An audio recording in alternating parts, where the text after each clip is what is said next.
أعوذ بالله من الشيطان الرجيم. بسم الله الرحمن الرحيم.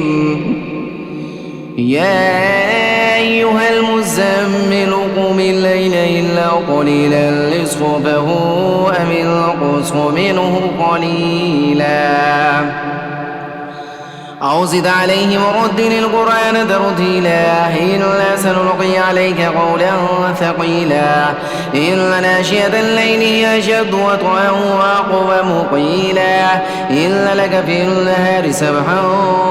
طويلا واذكر اسم ربك وتبتل إليه تبتيلا رب المشرق والمغرب لا إله إلا هو فاتخذه وكيلا واصبر على ما يقولون واهجرهم هجرا جميلا وذرني والمكذبين أولي النعمة ومهلهم قليلا إن لدينا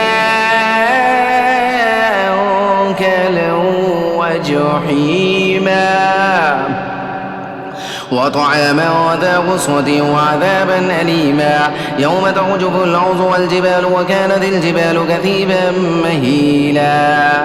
إنا أرسلنا إليكم رسولا شاهدا عليكم كما أرسلنا إلى فرعون رسولا فعصى فرعون الرسول فأخذناه أخذا وبيلا فكيف تتقون إن كفرتم يوما يجعل الولدان شيبا السماء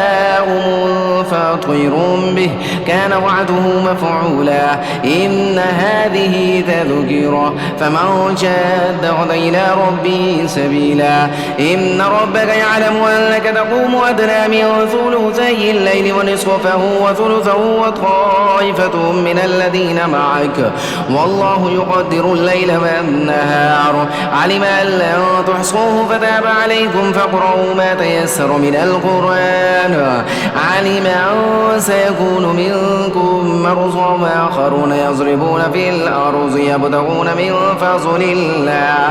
من فضل الله وآخرون يقاتلون في سبيل الله فاقرؤوا ما تيسر منه وأقيموا الصلاة وآتوا الزكاة وأقرضوا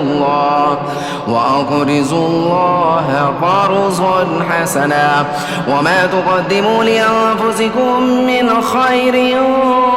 تجدوه عند الله وخيرا وأعظم أجرا واستغفروا الله إن الله غفور